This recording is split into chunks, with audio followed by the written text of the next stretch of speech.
Olá a todos, tudo bem? Como é que vocês estão? Hoje eu estou aqui para falar sobre exercício físico e saúde mental. Esse tema foi proposto a mim dentro do evento do Encontro Interdisciplinar Científico e Social da Universidade Estadual do Maranhão, que foi promovido pelo Centro de Ciências Biológicas da UEMA, né? Então foi me feita essa proposta, né, para falar sobre exercício físico e saúde mental. E aí, como durante a nossa apresentação, durante o evento, um evento que foi de grande valia, porque foi um evento feito completamente online, né, diante do momento que nós estamos passando atualmente, que é o estado de pandemia, né, um momento novo que a sociedade tem que enfrentar. E aí o evento ele se enquadrou nesses novos moldes para que ele pudesse ofertar aos mais diversos setores do campo acadêmico e da sociedade como um todo os conhecimentos, né, do campo acadêmico, assim também como temas variados. E o convite que foi feito a mim foi justamente para falar sobre exercício físico e saúde mental. Portanto, né, a fala que eu vou trazer aqui para vocês, ela já foi feita, né, no início do evento, no dia 11 de maio de 2020, só que não foi possível fazer a gravação, né, para que isso ficasse para outras pessoas, que outras pessoas pudessem ter acesso. Então, estou aqui nessa missão de tentar organizar aqui para vocês essa fala, essa apresentação, e aí espero que vocês gostem e que vocês também interajam comigo aí, deixando a opinião de vocês sobre o conteúdo, deixando as dúvidas que vocês porventura possam ter ao longo da trajetória desse vídeo, ok? Então, me acompanhe aí nessa nossa trajetória, nesse nosso caminho, e vamos discutir um pouco sobre exercício físico e saúde mental. Vamos lá! Primeiro, pessoal, o que é importante destacar é que ao eu ser convidado para fazer a palestra no terceiro ENICS, eu não sabia sobre as pessoas com quem eu iria falar. E principalmente por ser algo novo, né, de a gente fazer essa apresentação, as falas, as palestras, diante de um público que a gente não vai interagir pessoalmente, né, visivelmente, como a gente está acostumado a fazer. Então, uma das coisas que balizou um pouco a construção da minha fala foi eu querer saber quem eram essas pessoas que iriam participar desse debate comigo, né? E aí, a partir disso, como uma das formas, das metodologias que eu utilizei, foi elaborar um pequeno questionário e pedir para a comissão organizadora enviar esse questionário aos participantes que estavam inscritos, né? E aí, esse questionário ele versava sobre coisas bem simples, né? Se as pessoas sabiam o conceito de exercício físico e atividade física, se sabiam diferenciar, quais eram os anseios dela diante do atual estado de pandemia, né? Se elas tiveram acesso durante a infância, né, às práticas corporais, às atividades físicas, exercícios físicos. Então, a partir disso daí, eu comecei a traçar a minha fala. Quando eu recebi essas respostas, né, então a minha próxima preocupação foi querer trazer essa discussão sobre o que é saúde, qual é o conceito de saúde que tem se estabelecido atualmente, correto? Em seguida, eu fui buscar, né, relacionar o conceito de saúde que tem dentro da educação física e como que esse discurso começa a ser pautado, né, dentro do campo da educação física. Em seguida, eu fui apresentar, né, as diferenças entre atividade física e exercício físico, porque no nosso dia a dia a gente é acostumado, né, as informações, os meios de comunicação, eles nos acostumam a entender que atividade física e exercício físico são sinônimos, né? E aí no campo de estudo, no campo das pesquisas, elas possuem diferenças conceituais. E mais ao fim da apresentação, eu tentei fazer ali as relações, né, entre exercício físico e saúde mental, tendo em vista que esse foi o tema maior do terceiro encontro científico e social promovido pelo Centro de Ciências Biológicas da UEMA, né? Então, ao final da minha fala, eu tento fazer essas relações, ok? Então, vamos acompanhar aqui comigo. Primeiro, das pessoas que responderam, né, das pessoas que estavam inscritas no evento e que responderam à pesquisa, eu consegui ter um total de 298 respostas, né? E aí dessas 298 respostas, a gente tem algum perfil aí, né, traçado. Primeiro que, quando a gente vai falar sobre a questão do sexo, né? Quem são as pessoas? Qual é o público principal que se inscreveu, que se interessou a participar do ENICS? Então, como vocês podem ver aí, a gente tem esse gráfico onde ele expressa que mais de 70% do público é um público feminino. Ou seja, a gente pode, logicamente, que de forma bem rasa e bem ainda introdutória, dizer que nesse momento as pessoas que mais se interessaram pela temática do evento, pelo evento em si, foram as mulheres, né? Então a gente tem aqui um percentual acima dos 70% de interesse, né, em relação ao evento. Depois, a faixa etária predominante, né? A gente tem aqui no gráfico várias faixas etárias, né? Vários itens que foram colocados, mas a gente vê tranquilamente que a faixa etária predominante foi a faixa etária dos 18 aos 25 anos, ou seja, é a faixa etária que predominantemente tem acessado o ensino superior. E aí, logicamente, né, a tendência que a gente tem de explicar isso é porque é um evento pautado pela Universidade Estadual, é um evento pautado por um departamento acadêmico, e a tendência é que essa faixa etária seja aquela que a universidade consegue abranger. É lógico que isso não quer dizer que a universidade não atenda, né, e não ensine pessoas além dos 25 anos de idade. Mas a ideia aqui, a tendência, as conclusões iniciais que a gente pode ter a partir disso é que o público maior é o público universitário, né? Estou arriscando dizer que é o público universitário que se interessou por participar, né, do terceiro ENICS. Em seguida, eu perguntei, né, se durante a infância as pessoas tiveram contato com a prática de exercícios físicos, né? Onde a gente tem aqui no gráfico dizendo que 70%, mais de 70% das pessoas que responderam o questionário, o formulário, isso é importante destacar, elas tiveram contato com algum exercício físico, certo? E aí, no campo da educação física, nas pesquisas que falam sobre atividade física, exercício físico e saúde, isso vem sendo demonstrado que quanto mais cedo as pessoas interagem ou têm acesso às práticas corporais, aos exercícios físicos, às atividades físicas, a tendência é que elas se tornem adultos mais ativos, né? Então, indo de encontro àquela tendência do sedentarismo, certo? Então, essa foi uma das perguntas que eu utilizei, né, para poder encandear a fala. Em seguida, perguntei também qual era a capacidade daquela pessoa que estava respondendo o questionário em diferenciar o que era atividade física e o que era exercício físico, colocando também a possibilidade de ela talvez saber diferenciar alguma coisa. E aí, conforme o gráfico, né, a gente tem aí um gráfico bem dividido, né, em relação às pessoas que acreditavam saber diferenciar, as que não acreditavam diferenciar. E aí o que chama a atenção é que as pessoas apontaram, não, eu sei diferenciar. Quase 40% das pessoas apontaram que elas sabiam diferenciar os conceitos, né, de atividade física e de exercício físico.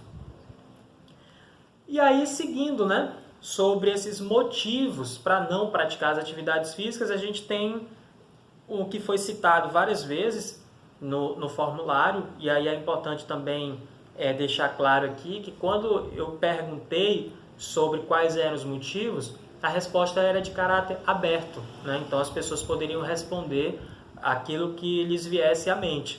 Então uma das principais causas para que hoje em dia, né, para que essas pessoas não praticassem atividade física ou exercício físico durante a infância foi a preguiça.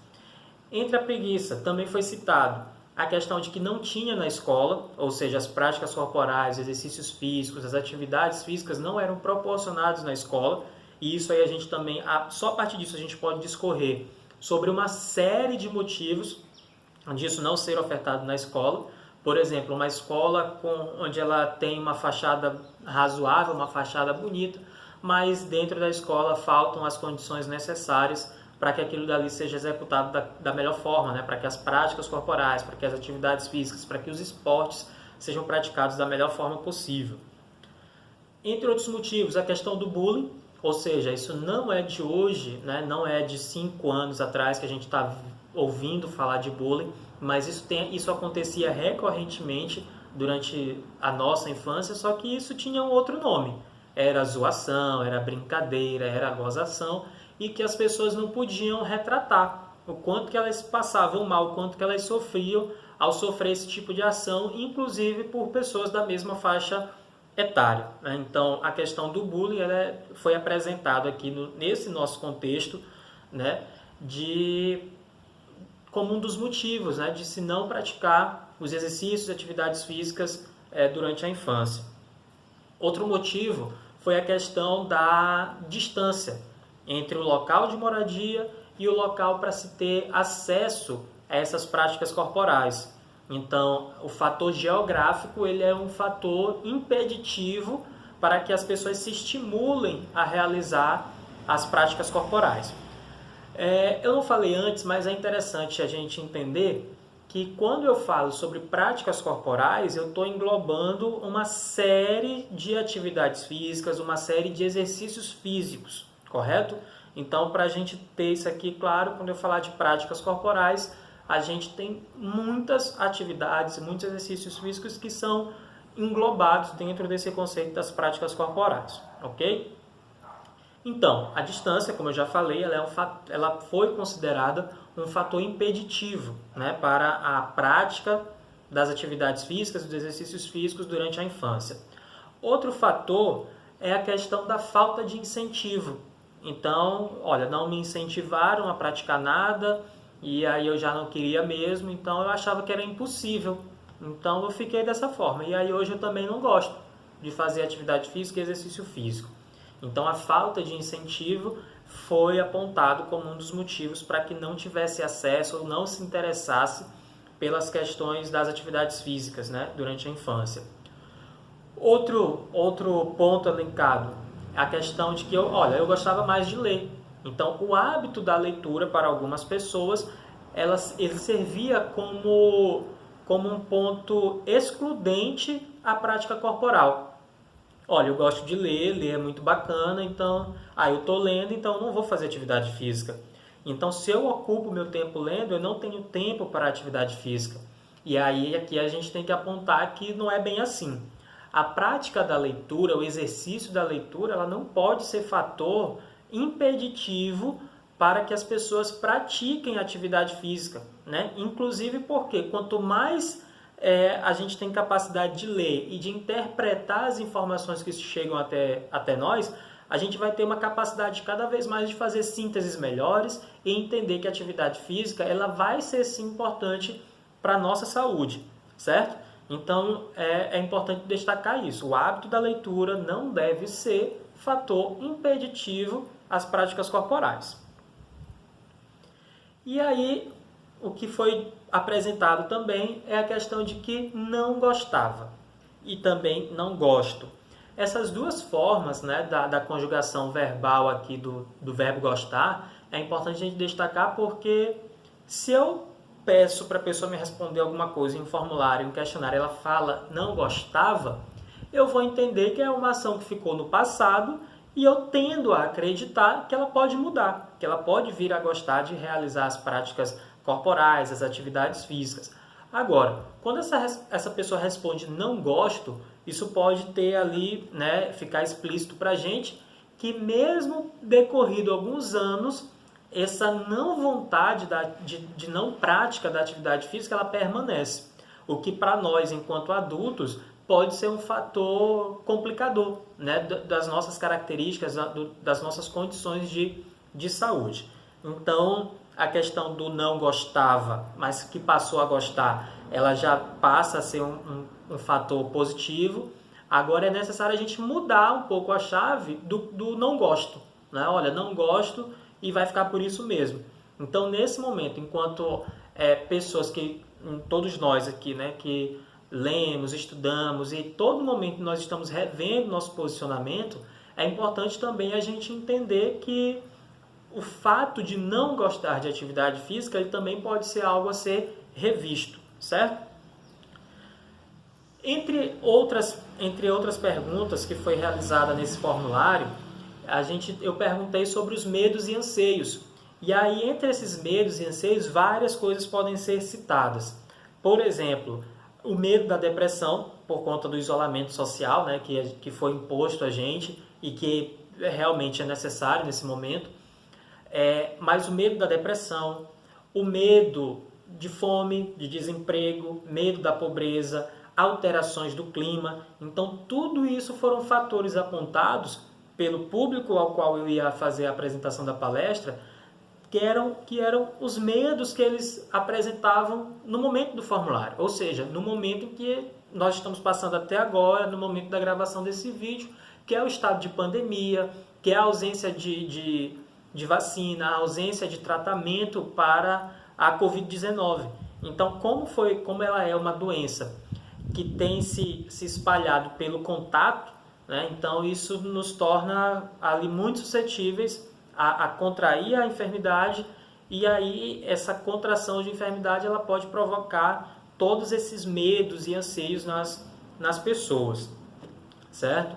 Por outro lado, também foi citado que nesse momento de pandemia tem pessoas que não têm medo nenhum, né? Então, assim, até que ponto é válido a gente não ter medo e até que ponto não ter nenhum medo pode também ser perigoso, né, para nossa condicionante de saúde, né? Porque não ter medo nenhum pode significar, por exemplo, a exposição em excesso, né? Não se precaver em relação às orientações, né, dos órgãos de saúde em relação à nossa condição de se manter não infectado.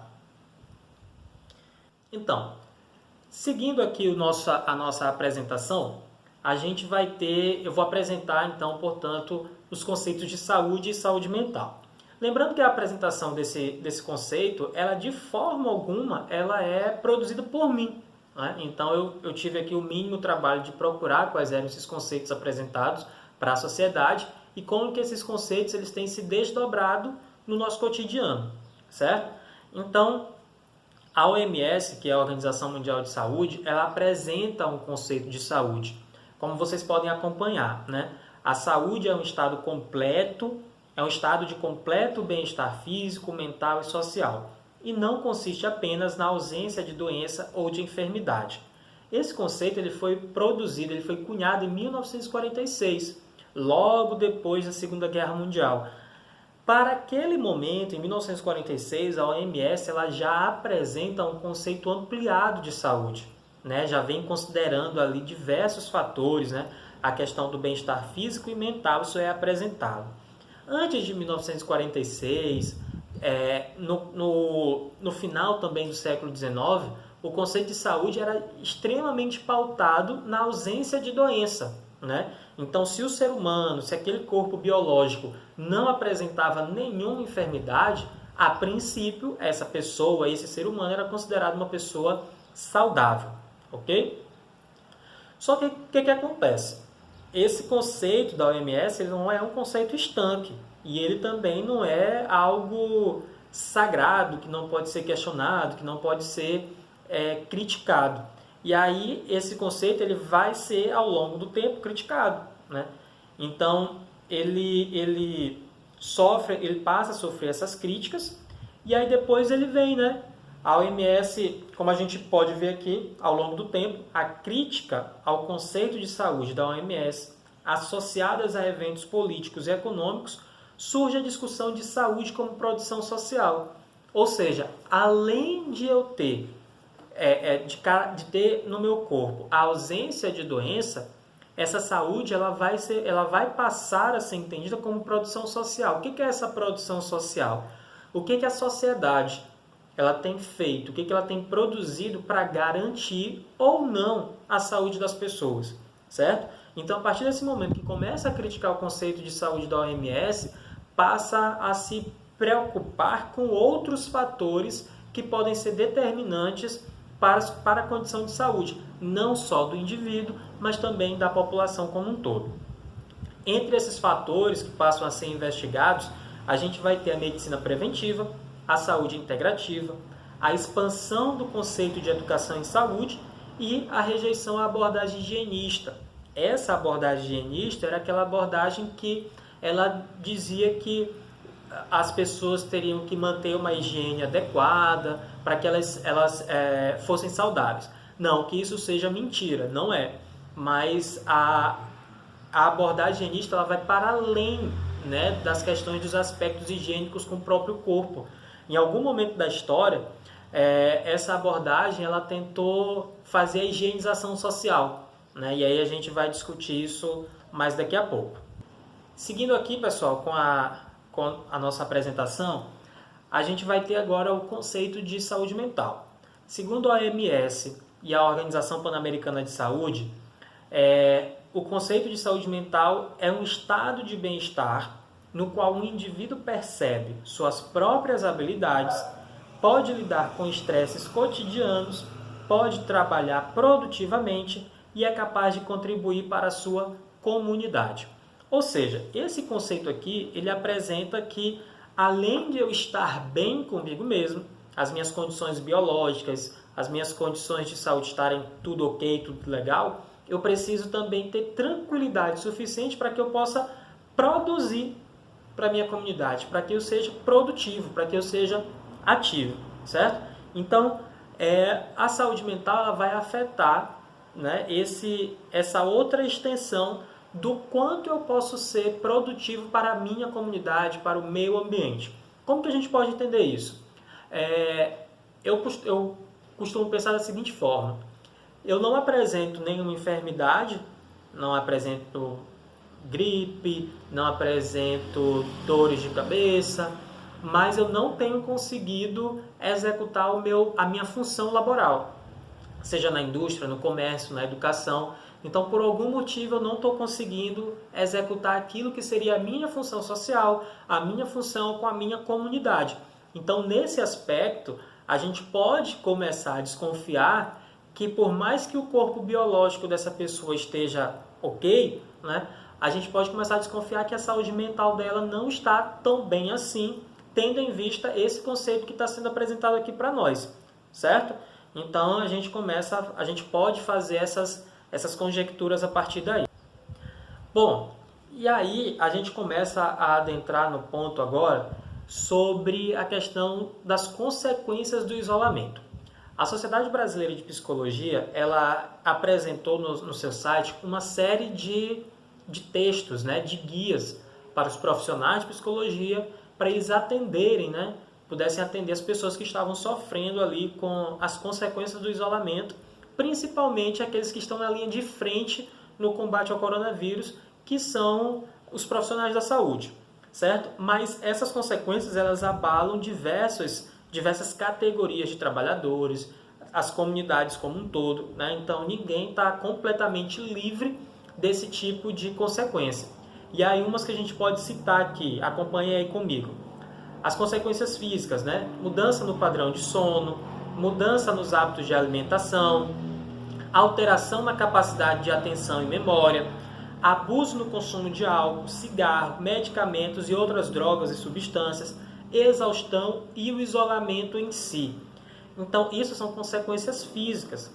Uma das coisas que a gente começou a perceber foi a alteração no sono, né? E principalmente por um comportamento que a gente começa a pensar, né? Olha, amanhã eu não preciso acordar cedo, eu não vou trabalhar amanhã, então hoje eu posso ficar até mais tarde assistindo um filme, uma série. E esse comportamento, diante do estado de pandemia, de quarentena, ele passa a ser repetitivo. Então a gente sofre alterações no sono. E essas alterações no sono, elas vão trazer outras consequências, né? Por exemplo, se forem crianças, essas crianças elas podem ter consequências na produção do hormônio do crescimento, que esse hormônio do crescimento ele é secretado muito mais no período noturno. Então, ele é secretado e produzido no período noturno. Então, se essa criança ela tem menos tempo de sono, ela passa a produzir menos hormônio do crescimento, o que pode vir a ocasionar problemas aí do desenvolvimento longitudinal dessa criança, né? Do crescer em estatura mesmo, certo? Entre outras, né? O sono pode trazer irritabilidade, e a irritabilidade por si só traz a questão do estresse. Então, isso, se a gente falar só dessa consequência da ausência de sono, certo? Quanto às consequências emocionais, a gente pode ter medo, preocupação exagerada, apatia, ansiedade, angústia, certo? Então, nesses aspectos aí, é interessante a gente pensar, né, o quanto que nós estamos envolvidos, né, tanto nas questões de consequências físicas quanto nas emocionais. E todas elas podem trazer malefícios para o que a gente está considerando aqui de saúde mental, correto? Então, se eu não tenho uma boa noite de sono, se eu estou me preocupando exageradamente com a situação, se eu estou incerto em relação à condição do meu emprego, do meu trabalho.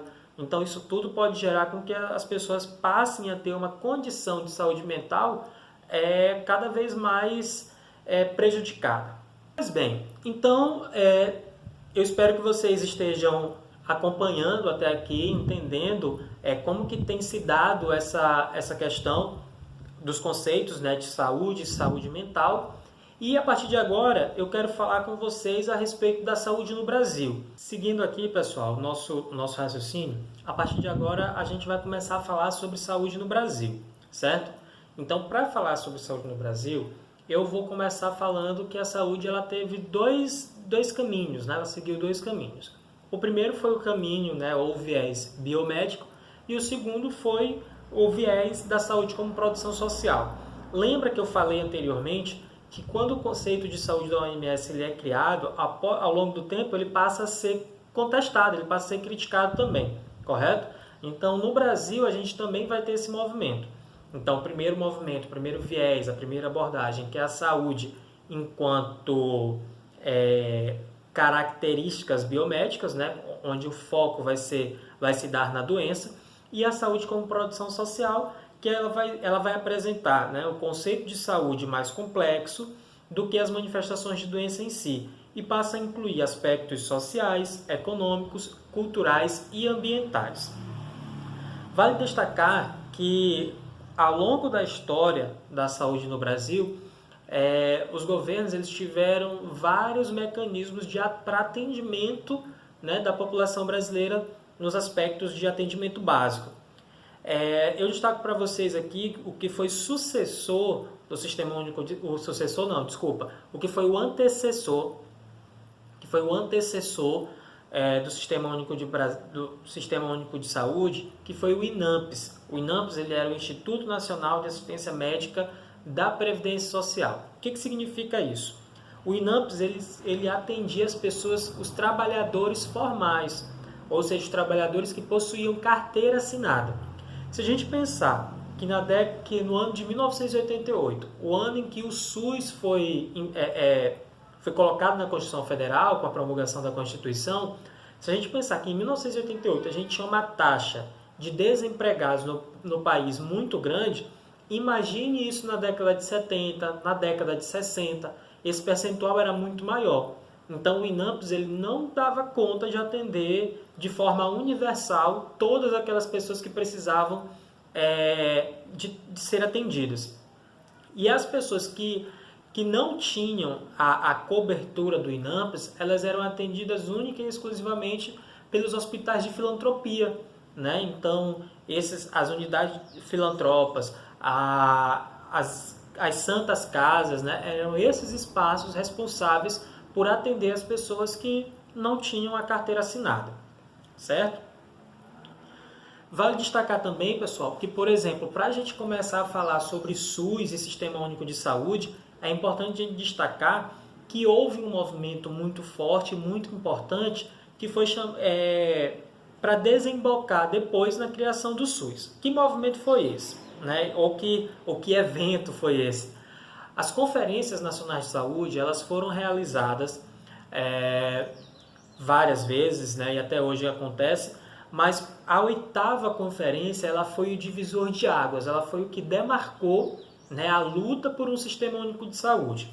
As 7 conferências anteriores, elas eram realizadas entre os pares, né? Entre os profissionais da saúde, médicos, enfermeiros, né? Entre as pessoas que executavam a política de saúde na ponta. O que acontece com a 8ª Conferência de Saúde? Ela é um espaço onde a sociedade civil vai atuar, vai participar e vai discutir sobre qual é o tipo de saúde que ela deseja, sobre como vai ser atendido, sobre como vai funcionar, de onde virão, né, os recursos para manter esse sistema. Então, a 8ª conferência, ela foi um divisor de águas para a criação do Sistema Único de Saúde, certo?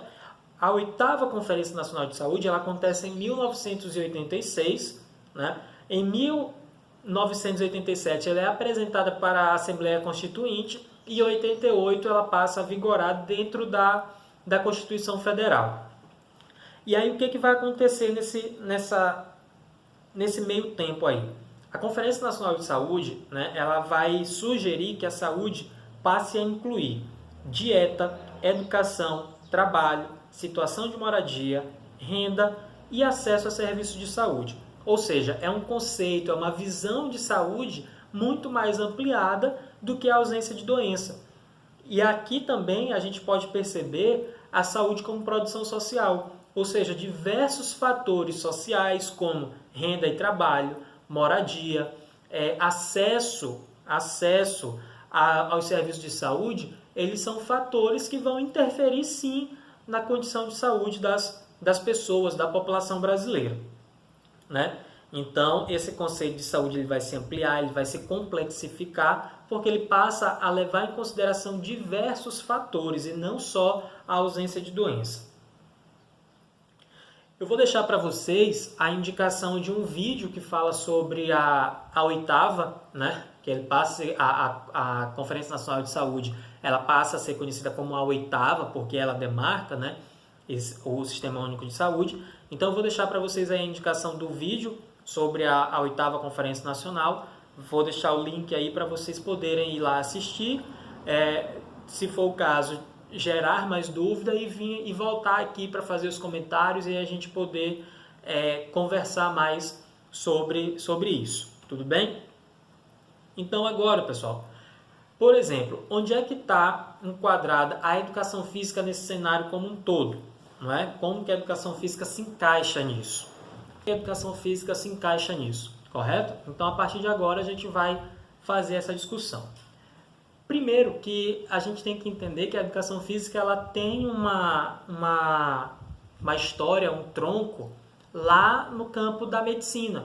Então, quando no século XIX, né, a educação física ela se apresenta com uma abordagem higienista, a gente vai ter a seguinte citação de Soares.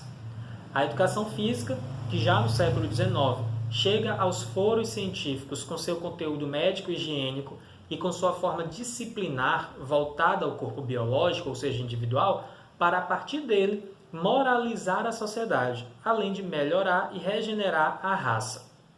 O que essa citação quer nos passar? A educação física ela vai beber na fonte médica, né? Ela vai beber no campo biológico, né? E aí, a partir disso, ela vai trazer aquele mesmo conceito de higienizar os corpos para torná-los saudáveis. Só que essa abordagem higienista, ela extrapola o campo individual, ela vai passar a ser utilizada no campo das populações, no campo social. Inclusive, a gente tem um marco histórico, né, que vai utilizar dessa questão de regeneração da raça, melhoria da raça, como um dos motes de opressão, né? E inclusive ele passa a vigorar como um sistema político na Europa. E aí passa a oprimir diversos setores, né, populacionais, e essas pessoas acabam perdendo a vida por conta de uma ideologia que diz que regenerar a raça vai tornar o povo mais forte, né? Então a educação física ela tem esse tronco histórico, ela usa das fontes médicas, né, da medicina higienista para traçar as suas primeiras ações no campo brasileiro. E aí esse mesmo discurso da educação física higienista e da medicina higienista vai apresentar para a gente um corpo saudável. E que corpo saudável é esse? Onde é que ele está contextualizado? Esse corpo saudável ele vai estar localizado no século XIX, no período da Revolução Industrial. Ou seja, eu preciso ser uma pessoa capaz de trabalhar. E se eu sou uma pessoa capaz de trabalhar que não apresento doenças visíveis, eu estou saudável. E estando saudável, eu posso ir para a fábrica, eu posso ir para a indústria, eu posso produzir cada vez mais para aquele meu ambiente de trabalho, né? Então, considerando isso daí, eu sou um corpo saudável. Nós somos um corpo saudável a partir do momento em que a gente não apresenta doenças e que a gente continua produzindo, né, roupas, materiais, enfim, seja lá o que for que esse campo industrial está ofertando. Então, o conceito de saúde nessa época era a ausência das doenças, correto? A ausência das doenças. E as condições ofertadas para que essas pessoas tivessem a ausência de doença eram mínimas, certo? Se a gente for fazer uma pesquisa aqui um pouco mais detida no contexto social da Revolução Industrial, a gente sabe que as condições de saneamento, acesso à saúde, eram muito precárias, né? A própria questão das vias, o transitar pelas vias não é como a gente hoje pode fazer em calçadas, em avenidas pavimentadas, né? Então, o acesso à saúde, as condições de saúde e saneamento no período da Revolução Industrial era muito precário. Então, não eram condições de saúde adequadas. Por outro lado, se a pessoa adoece, né, ela passa a apresentar um corpo doente, de forma alguma isso pode ser relacionado com as questões de trabalho, certo? Então, o corpo doente ele não pode ser resultado das condições sociais geradas pelo período da Revolução Industrial. Era necessário encontrar outras razões para as doenças. E aí, quais eram essas causas? Podiam ser causas sociais, podiam ser causas biológicas, podiam ser causas físicas, naturais e morais. Quando a gente fala das causas sociais, a gente pode ter como exemplo o cidadão foi infectado por alguma doença, né, porque essa doença ela se propaga através do esgoto. E aí do caminho da fábrica para casa, esse cidadão entra em contato com esse esgoto.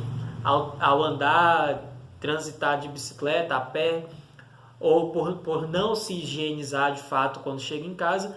E aí esses fatores não são levados em conta, né, quando esse processo do corpo doente acaba acontecendo.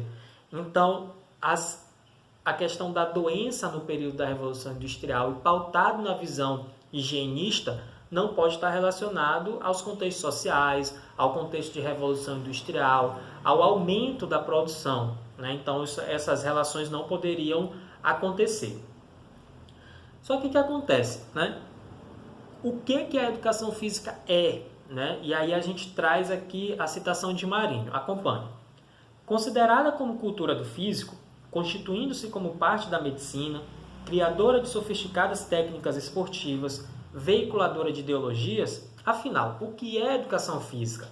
E aí, para a gente falar de educação física, né, no nosso momento contemporâneo, é importante a gente destacar o seguinte: a nossa conversa hoje, essa apresentação, essa fala, ela vai se encaixar em uma abordagem da educação física.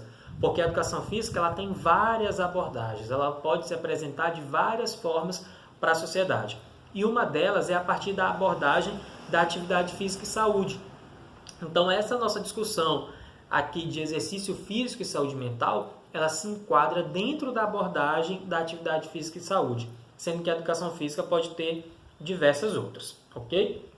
Pessoal, agora a gente chega no momento que é necessário a gente apresentar a diferença entre atividade física e exercício físico, certo? E aí a gente vai enquadrar aqui, né, sobre os conceitos que são apresentados. Então, acompanhem comigo. Atividade física é entendida como qualquer movimento corporal produzido pelos músculos esqueléticos, do qual resultam dispêndios energéticos. O que significa isso, pessoal? Significa dizer que, por exemplo, a gente dormimos bem uma noite toda, acordamos pela manhã e fomos ao chuveiro tomar banho. Esse levantar da cama e ir ao chuveiro é atividade física, porque a gente saiu do nosso estado de repouso e colocamos o nosso corpo para gastar energia. O fato de levantar da cama, andar e chegar ao chuveiro para tomar banho, o nosso corpo precisa gastar energia para executar todas as funções que estão ali relacionadas, certo? Então, esse movimento humano da caminhada, ele por si só é atividade física, certo? Então, qualquer movimento que a gente faça que nos tire do estado de repouso é atividade física. Por outro lado, exercício físico, acompanhem novamente. Exercício físico, uma subcategoria de atividade física planejada, estruturada e repetitiva, com o objetivo de ganhar e manter performance física. Também utilizada, entre outras finalidades, para estética, saúde, doença, reabilitação, treinamento, recreação e desenvolvimento motor e psíquico. Ou seja, o exercício físico ele precisa ter regularidade, ele precisa ter objetivo e ele vai apresentar resultados. E ele vai ser um item dentro da atividade física, certo? Porque se a gente considera que o exercício físico apresentando regularidade, objetivos e resultados, ele também coloca o corpo para gastar energia, né? Para consumir energia. E se o conceito de atividade física é o consumo energético, assim falando de forma bem básica, se o conceito é o consumo energético, então o exercício físico ele também é atividade física, certo? Então, a princípio, esses são os conceitos aqui de atividade física e saúde e atividade física e exercício físico, para que a gente consiga fazer essa diferenciação que foi apresentado lá no começo da fala, certo? E aí, como é que a gente pode relacionar esses conceitos, como é que a gente vai relacionar os benefícios da atividade física, os benefícios do exercício físico com a nossa condição atual? É importante a gente destacar que não é de hoje que o campo da atividade física e saúde, que é a educação física, ela tem apresentado diversas pesquisas que comprovam os benefícios da atividade física, correto? Então, que benefícios são esses? Quais são as áreas que trazem promoção, né, que promove a saúde do nosso corpo? Por exemplo, o exercício físico regular, ele vai trazer benefícios cardiovascular, benefícios respiratórios, benefícios musculoesqueléticos e benefícios endócrinos. Isso por si só já seria motivo suficiente para que a gente tivesse consciência e mantivesse, né, as atividades, exercícios físicos de forma regular ao longo da nossa vida, né, ao longo da nossa vida. E aí, se a gente for falar aqui um pouquinho rapidinho de cada um, por exemplo, quais são os benefícios cardiovascular e respiratório? Por exemplo, quando a gente torna a atividade física e o exercício físico algo rotineiro no nosso cotidiano, a gente vai ter condições de melhorar o desempenho cardíaco, melhorar o desempenho pulmonar. Ou seja, eu vou precisar realizar menos batimentos cardíacos para poder bombear a mesma quantidade de sangue que eu bombeava antes da atividade física. A minha capacidade respiratória pulmonar ela vai se expandir. Eu vou precisar de menos incursões respiratórias para poder captar a mesma quantidade de oxigênio que eu captava antes do exercício físico, certo? Quanto aos benefícios musculoesqueléticos, o aumento do volume muscular, que por si só pode gerar um ganho de força, né? O aumento da resistência nos idosos, né? Então, se a gente tem uma prática de exercícios físicos ao longo da vida, né? Ou mesmo quando a gente inicia essa prática depois de algum tempo, a gente vai ter uma resistência no nosso período sênior de vida. Então, essa realização das atividades físicas e dos exercícios ela é importante para que a gente possa ter maior resistência, né? Quando a gente estiver na fase idosa da nossa vida. E quanto ao sistema endócrino, a gente vai ter também a atuação dos hormônios da tiroxina, cortisol e do crescimento. E também a mobilização da glicose hepática e maior utilização dos ácidos graxos livres. Então, esses benefícios apontados pelo exercício físico, eles trazem como consequência, né, a capacidade desse homem, dessa mulher, de se manter ativo. E aí lembra do que a gente falou, do conceito que foi apresentado de saúde mental? Se essa pessoa ela tem a condição de se tornar, de permanecer produtivo e útil para a sua comunidade, né? Então ela tem aí a possibilidade, a capacidade de ter uma saúde mental melhor do que se ela não tivesse realizando a atividade física durante o seu dia a dia. E aí o que a gente precisa fazer, né, para poder...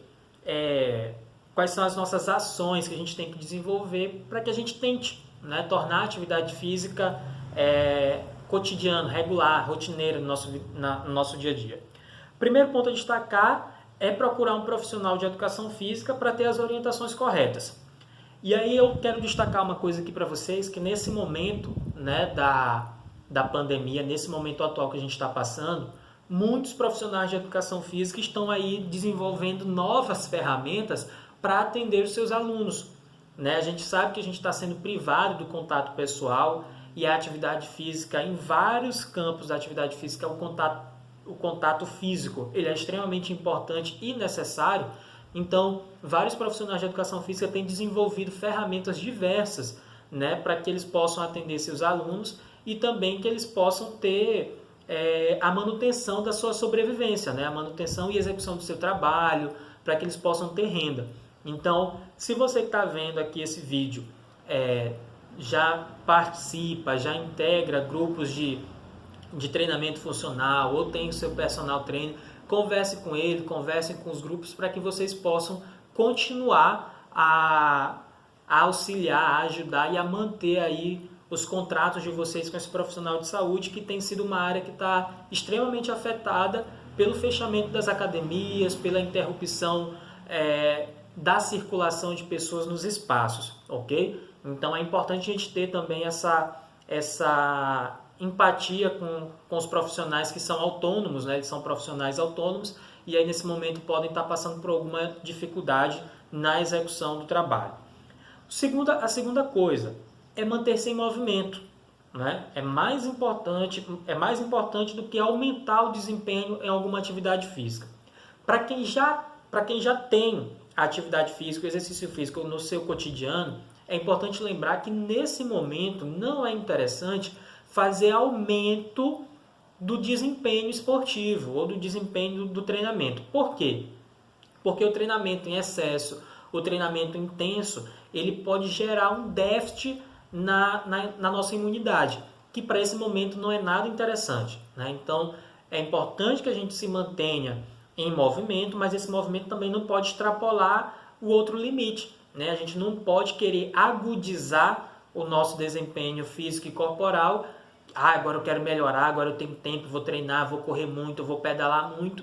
E aí a gente pode ter uma queda na nossa imunidade e isso ser prejudicial para esse momento que a gente precisa ter tão forte, né, a nossa imunidade. Outra coisa, não inventem, né? Não inventem. Para as pessoas que já praticam, também não é legal inventar coisas novas para realizar nesse período de pandemia. A gente tem que fazer o feijão com arroz. Se você faz a flexão de braço, se você faz abdominais, se você faz agachamentos, permaneça com eles e com a série que você já conhece. Tentem não inventar muita coisa para que isso de repente não cause uma lesão dentro de casa, não torcer um tornozelo, um joelho e você precisar de atendimento médico hospitalar e chegar no hospital e não conseguir ter o atendimento adequado porque o hospital já vai estar lotado, né, com os atendimentos, com os casos de Covid-19 atualmente. Então, nesse momento, o mais adequado é a gente realizar as nossas atividades, as nossas práticas corporais que a gente já tem domínio. Qual é o objetivo disso, pessoal? O objetivo é a manutenção das nossas condições corporais e não aumentar, e não saltar para melhorar o desempenho físico, correto? Quarto item, preparar-se para a sua atividade física. Roupa adequada, hidratação antes, durante e após a alimentação e que privilegie o menor consumo e privilegiar o menor consumo de processados. Ou seja, a gente tem que se preparar para a atividade física, né, com a roupa mais adequada possível, com o ambiente mais adequado possível e privilegiar também uma boa alimentação. Se a gente fala de imunidade, né, na nossa imunização natural, né, e essa imunidade natural ela vem através de uma alimentação adequada, equilibrada, certo? Não existe nenhuma pesquisa que comprove que misturas mágicas, misturas de determinados alimentos vai nos livrar da Covid-19. Mas se a gente tem uma alimentação regrada, equilibrada, balanceada, isso nos favorece. Quer dizer que qualquer pessoa que siga essas regras vai estar completamente livre da Covid-19? É claro que não, mas esse é o caminho que a gente pode fazer para poder, de certa forma, se precaver ou, se for afetado, né, tentar ali reagir da melhor forma possível, certo?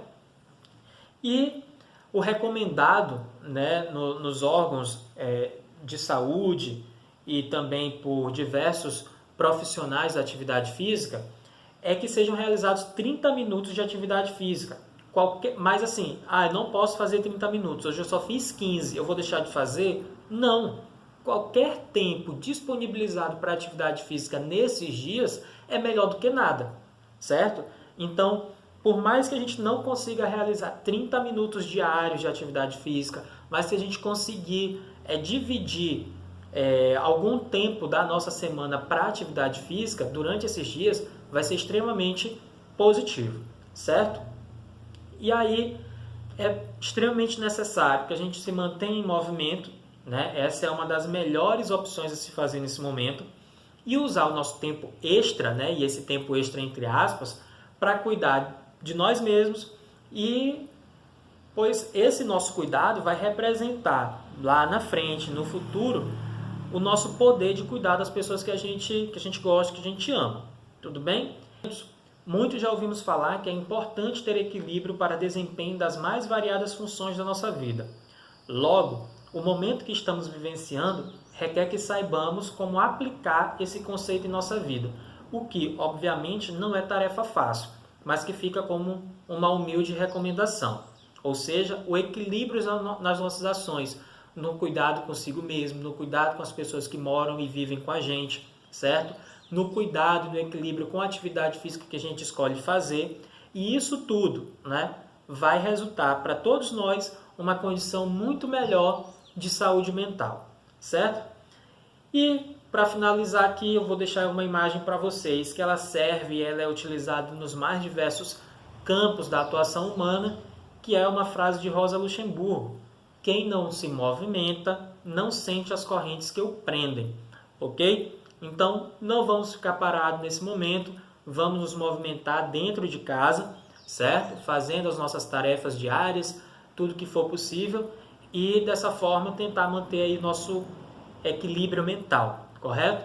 Obrigado a todos vocês que acompanharam até aqui e fiquem na paz, fiquem bem, até a próxima.